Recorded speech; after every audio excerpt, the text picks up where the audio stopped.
हरियाणा के शिक्षा मंत्री कंवरपाल गुर्जर ने इंडिया न्यूज हरियाणा से एक्सक्लूसिव बातचीत के दौरान कहा कि विधायक दल की मीटिंग में सरकार विधायकों से जमीनी स्तर का फीडबैक लेती है। उन्होंने ये भी कहा कि विधायक की कोई नाराजगी नहीं है। विधायकों को सड़कों के सुधारीकरण के लिए मिलने वाले 25 करोड़ रुपए उनको जल्द रिलीज किए जाएं।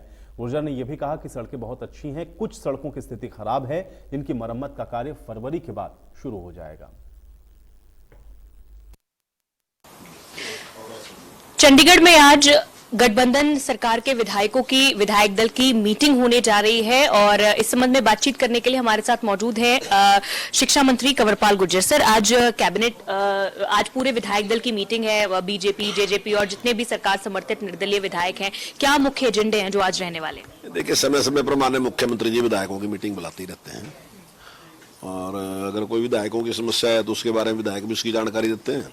और माननीय मुख्यमंत्री जी ने भी अगर कुछ योजना उनके दिमाग में है, किसी चीज़ को इम्प्लीमेंट करना चाहते हैं, मान लीजिए कुछ नए भी चीज़ें लेके माननीय मुख्यमंत्री लेके आते हैं तो उनको उनकी जानकारी देते हैं कि उनके जाओ उसको इम्प्लीमेंट करो, इलाके में उसका लाभ हो, जनता को लाभ हो, जो हम नई स्कीम में चला रहे हैं उसके बारे में जनता को बताओ। तो इस प्रकार का बार बार मीटिंग होती रहती है। जी सर, नवंबर से लेकर अब तक ये तीसरी मीटिंग जो है वो विधायकों की बुलाई गई है। क्या ऐसी कोई बात है कि विधायकों की नाराजगी है जिसे बार बार बुलाकर दूर किया जा रहा है, या 2024 को देखते हुए जमीनी हकीकत जो फील्ड से जुड़ी चीजें हैं उनका बार बार रिव्यू किया जा रहा है?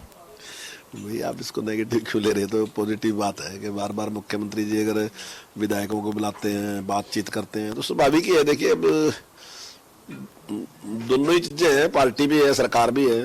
सरकार की कारगुजारी के बारे में बातचीत करते हैं कि भाई, और सुधारों के बारे में बातचीत करते हैं। तो विधायिका जो है उसका ज़्यादा लोगों में संपर्क है उसका, और वो लोगों की समस्याओं के बारे में ज़्यादा अच्छे तरीके से बता सकते हैं कि ये काम हमने किया, इसमें थोड़ी सी ये प्रॉब्लम है रही, ये कुछ भी है, तो इससे लाभ ही रहता है। और जानकारी लेनी चाहिए सरकार को, मैं समझता हूँ अच्छा है। क्योंकि जिस तरह से पिछली 2 मीटिंग्स में भी जो विधायकों को 25 करोड़ देने का ऐलान सीएम के द्वारा किया गया था, वो कुछ विधायकों को मिला है, कुछ को नहीं रिलीज हुआ है। फैमिली आईडी को लेकर जो दिक्कतें, कई सारी दिक्कतें जो जमीनी स्तर पर विधायकों को द्वारा महसूस की जा रही है, उसके लिए नाराजगी कहीं ना कहीं मीटिंग्स में व्यक्त की जाती है। नहीं, वो 25 करोड़ का अभी रिलीज करने की कोई बात नहीं थी। वो 25 करोड़ की सड़कें हमने देनी थी और अभी तो सड़क बनाने का टाइम नहीं है, फरवरी के बाद ही सड़कें बनेंगी। तो माननीय मुख्यमंत्री जी ने कहा कि जो भी सारा काम है उसका टेंडर या और जो भी कुछ करना, वो सारा का सारा कागजी कार्रवाई पूरी कर ली जाए तब तक, और एकदम तैयारी रहे। जैसे ही मौसम खुलता है, अच्छा होता है, तो उसके बाद तुरंत काम शुरू कर दिया जाए। तो निश्चित तौर से सारे विधायकों को शुरू हो जाएगा वो।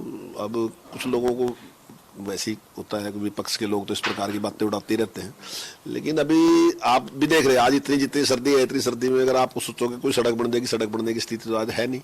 तो निश्चित तौर से फरवरी के बाद में शुरू होगी। फैमिली आईडी की बात जो आपने कही कि फैमिली आईडी में समस्या है रही, निश्चित तौर से कोई भी इतना बड़ा काम अगर आप करोगे, कोई भी सर्वे करोगे, तो उसमें कंप्लेंट आएगी ही आएगी। कोई ऐसा नहीं पहली बार कंप्लेंट आ रही, पहले नहीं आई, तो निश्चित तौर से आता है।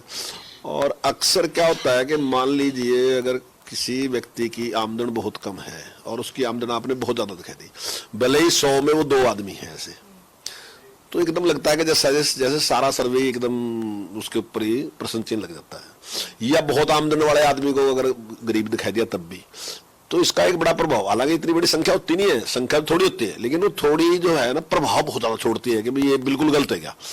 तो उसके लिए माननीय मुख्यमंत्री जी ने टाइम दे दिया कि आप अपनी ठीक करा सकते हैं। वो एक टाइम है और वो 1 महीने के अंदर सब ठीक करा सकते हैं उसको। सर, जिस तरह आपने सड़कों का जिक्र किया, आप ही ने विपक्ष का भी जिक्र किया, राहुल गांधी की भारत जोड़ो यात्रा हरियाणा में इस वक्त अंतिम चरण में है और सड़कों का मुद्दा लगातार सेशन में भी इस बार आपने देखा मुद्दा उठा। प्रेस कॉन्फ्रेंस अंबाला में भी हुई, आज भी हुड्डा साहब और सब लोगों ने वहां पर यह कहा कि गड्ढों में सड़कें नहीं, लेकिन गड्ढों में सड़क ढूंढनी पड़ रही है, इस तरह के बयान। वो कह रहे हैं कि नूह में पहले बोला था कि अंबाला की तरफ आके सड़कें देखो, कह रहे हैं अंबाला की भी देख ली, यहाँ भी यही हाल है। नहीं, देखिए ऐसी तो नहीं है जैसी वो दिखाने की कोशिश कर रहे हैं। अगर इनके दौरान की सड़कें देखो और अब सड़कें देखो तो जमीन आसमान का फर्क है। आज भी सड़कें बहुत अच्छी हैं, लेकिन कुछ सड़कें वाकई खराब हैं, इसमें कोई दो राय नहीं है। लेकिन ये पिछले 6-7 साल में लोगों को बहुत अच्छी सड़कों की आदत बन गई। बहुत अच्छी सड़कें, सारे नेशनल हाईवे इतने बढ़िया बन गए, दूसरी सड़कें इतनी अच्छी बन गई। तो अब अगर कोई भी सड़क थोड़ी सी भी खराब दिखती है तो एकदम फील होती है कि भाई ऐसी क्यों है, मतलब अब उसकी आदत नहीं रही ना जी। तो निश्चित तौर से उसकी एक पड़ती है, लेकिन उसके लिए माननीय मुख्यमंत्री जी ने बिल्कुल उसकी व्यवस्था कर दी, जल्दी उसको सारी को ठीक कर दें, कहीं इस प्रकार की कोई समस्या नहीं आएगी। राहुल गांधी इतनी सर्दी में जो एक टी शर्ट पहनकर यात्रा कर रहे हैं, ये मुद्दा काफी चर्चा में बना हुआ है।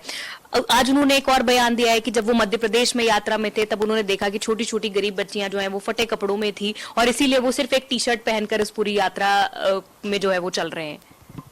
बहुत लंबे टाइम तक कांग्रेस का राज रहा, बहुत लंबे टाइम तक। हमारा राज तो अभी आया, 8 साल से ही राज है। 8 साल से पहले तो मैक्सिमम राज नहीं कर रहा, तो जिम्मेदार कौन है इसका? लंबे टाइम तक जिसने शासन किया वो जिम्मेदार है ना। हमने तो बहुत कुछ बदल दिया इतने थोड़े टाइम में। बहुत सी जो जेन्युइन समस्याएं थी, मान लीजिए शौचालय नहीं था और शौचालय की वजह से सारे जो गरीब आदमी था परेशान था, तो माननीय प्रधानमंत्री जी लाल किले से इसका आह्वान किया और जब लाल किले से आह्वान किया तो कांग्रेस ने उसका मजाक उड़ाया कि लाल किले से ये आह्वान करने की बात होती है क्या? लेकिन माननीय प्रधानमंत्री ने बदल दिया। अब जरूरत कितनी थी लोगों की? गैस जो आम आदमी को मिलती थी, गाँव में तो अलाउड ही नहीं थी। अगर आप गाँव में तो गैस लेके जाते थे तो कानूनी अपराध था, वो सारा का सारा बदल दिया। ऐसे बहुत से काम है, चाहे बिजली देने की बात है, सड़कों की बात है, हाईवे की बात है और दूसरे ऐसे ही काम है, चाहे राशन की बात है, वो सारे के सारे माननीय प्रधानमंत्री जी ने ठीक किए। और आज कोई ये हमारी बात नहीं है, आप मान लो देश में कहेंगे क्योंकि हमारी सरकार है, हम कहेंगे आज तो पूरी दुनिया मान रही कि भारत ने जिस प्रकार से सारी इन परिस्थितियों का सामना किया, कोरोना के बाद जिस प्रकार पूरी दुनिया के हालात बदले, जिस प्रकार से पूरी दुनिया में महंगाई बढ़ी, पूरी दुनिया की जो ग्रोथ रेट थी वो बहुत डाउन आई, लेकिन उसके बावजूद भी जिस प्रकार से भारत ने तरक्की की, आज हम नहीं, आज सैकड़ों देश ऐसे हैं जो हमारे से राय करने के लिए आ रहे हैं। वो कहते हैं कि भाई आपने किस तरीके से इसको सारे को संभाला है। आज हमने पूरी दुनिया हमारी तरफ देख रही। वो राहुल गांधी जी कुछ भी कहते रहो, अब राहुल गांधी जी कोई विषय नहीं रख सके, इतनी लंबी यात्रा की है। अब मुझे आप ही बता दो, आप पत्रकार हैं, आप बता दो कि क्या विषय था? कोई विषय नहीं है। पूरे यात्रा में कोई एक चीज को ऐसी हाईलाइट नहीं कर सके जनता के सामने जिसके लिए वो यात्रा कर रहे हैं। यात्रा किसके लिए कर रहे हैं? टी शर्ट पहन के यात्रा कर रहे हैं, सर्दी में टी शर्ट में। टी शर्ट तो कोई विषय नहीं है, जनता का उससे कोई संबंध भी नहीं। आप टी शर्ट में चलो, चाहे बिना टी शर्ट के चलो, या चाहे कोट पैंट पहन चलो, चाहे आप पूरा कमीज पहन लो, इससे क्या फर्क पड़ता है? और उसको एक विषय बना लिया। अब वो कहे जी नफरत को मैं प्यार में बदल रहा, अपने आप कह रहा है जितने लोग मुझे मिले लोगों में बहुत प्यार है। भाई प्यार है, हम तो कह रहे पहले ही प्यार है, आप भी कह रहे प्यार है, तो फिर नफरत कहां थी? नफरत तेरे दिमाग में थी, लोगों में नफरत नहीं थी कहीं भी। जोड़ने की बात कर रहा, भारत जोड़ो, कोई भारत टूट रहा था क्या जिसको जोड़ने की बात कर रहा? यानी कि नाम ही इतना गलत और राष्ट्र विरोधी नाम है, मैं समझता हूं जो नाम उन्होंने दिया ये बिल्कुल गलत नाम है। भारत जोड़ो जो नाम चलाया उन्हें, भारत जोड़ो, भारत जोड़ो नाम गलत था, क्योंकि कई देश में टूट फूट थोड़ी नहीं थी। कुछ और विषय लेके चलते हैं, ना ही नाम ठीक तरीके से ले सके और ना ही कोई विजन लोगों के सामने रख सके क्या करना चाहते हैं। कहीं सरकार की कोई खामी नहीं बता सके, सरकार की क्या कमी है, किस पे वो करना चाहते हैं, अपना कोई विजन दे नहीं सके कि हम क्या करना चाहते हैं। तो मैं समझता हूँ कि ठीक है, यात्रा है, लोग इकट्ठे, बात ठीक है, लेकिन कोई लोगों को, मुझे लगता है कि कोई भी व्यक्ति, कोई भी लीडर है, अगर वो लोगों को सेटिस्फाई नहीं कर सके अपने विचार से, तो उसके घातक परिणाम होते हैं। मैं दावे के साथ कह रहा, जहां जहां ये यात्रा निकली वहां वहां कांग्रेस की स्थिति खराब होगी उल्टी। सर, शिक्षा विभाग से जुड़ा अगर सवाल करें तो शिक्षा विभाग में आने वाले समय में टीचरों की भी भर्ती की जानी है। कब तक वो जो है भर्तियां जो है वो निकल जाएंगी? कितने संस्कृति मॉडल स्कूल जो है, कल मुख्यमंत्री ने भी प्रेस कॉन्फ्रेंस की थी, उन्होंने कहा था शिक्षा को लेकर हम कई बड़े कदम, शिक्षकों की कमी को दूर कर रहे हैं, कब तक हो पाएगा? देखिए, हमारा था कि मार्च तक ये सारा कर लेंगे और हमारा पूरा प्रयास है कि मार्च तक हम टीचरों की भर्ती कर लेंगे। ठीक है सर, एक आखिरी सवाल SYL को लेकर। सुप्रीम कोर्ट ने 4 महीने का समय दिया था कि दोनों प्रदेश जो है वो टेबल पर बैठकर कोई बीच का रास्ता, नहर का निर्माण किस तरह किया जाए उस पर बातचीत कर रहे, लेकिन पंजाब अब भी इसी बात पर अड़ा हुआ है कि जो पानी है उसी का बंटवारे को लेकर अब भी जो बहस है वो छिड़ी हुई है। तो कैसे मानते हैं आप, कैसे संभव हो पाएगा? हरियाणा को उसका हक कैसे मिल पाएगा? देखिए, आम आदमी जो पंजाब का है वो भी ये महसूस करता है कि जो सुप्रीम कोर्ट का निर्णय वो मानना चाहिए, और वैसे भी नैतिक दृष्टि सबको माननी चाहिए। सुप्रीम कोर्ट है तो सुप्रीम कोर्ट की बात सबको माननी चाहिए। मैं भी अपनी बात कहूंगा, आप भी अपनी बात कहोगे, फैसला तो कोई तीसरा ही आदमी करेगा, और तीसरा व्यक्ति है कोर्ट, जिसकी सारा देश बात मानता है। जब उसने कोई फैसला कर दिया उसको मानना चाहिए। लेकिन पंजाब में जिस प्रकार का माहौल इन लोगों ने बना दिया, कोई सरकार इतनी हिम्मत दिखाने की स्थिति में है नहीं, न पहले किसी सरकार ने इस प्रकार की हिम्मत दिखाई, ना ये दिखाने की है। हालांकि ये भी महसूस करते हैं कि सही है बात, और जिसको बार बार एक नई बात चलाई दी इन्होंने कि हमारे पास सरप्लस पानी नहीं। सरप्लस की बात किसने कही? जब हम 2 भाई अलग हुए थे तो ये तो था कि तेरे पास कुछ बच जाएगा तब मेरे को देगा, वो तो जो मेरा राइट था मेरे को देगा, जो तेरा राइट था तेरे पास जाएगा। जब 2 भाई अलग हुए, 40% मेरा है, 60% तेरा है, तो 40% तो मेरे को दो, 60 तो रख ले। तो यही बात थी इसमें, तो वो तो माननी पड़ेगी ना जी। वो कोई दूसरा आदमी फैसला करेगा, पंचायत फैसला करेगी या कोर्ट फैसला करेगी, तो कोर्ट ने जो फैसला कर दिया वो सारे को मानना चाहिए। और मैं समझता हूँ इम्प्लीमेंट करना चाहिए उसको। ठीक है, बहुत शुक्रिया बातचीत करने के लिए सर। शिक्षा मंत्री कंवरपाल गुर्जर हमसे बातचीत कर रहे थे, जिन्होंने बताया कि हरियाणा का जो हक है वो मिलना चाहिए और राहुल गांधी की भारत जोड़ो यात्रा का जो नाम है उस पर भी कई सवाल खड़े। कैमरा पर्सन मोनू कुमार के साथ साक्षी शर्मा, इंडिया न्यूज हरियाणा।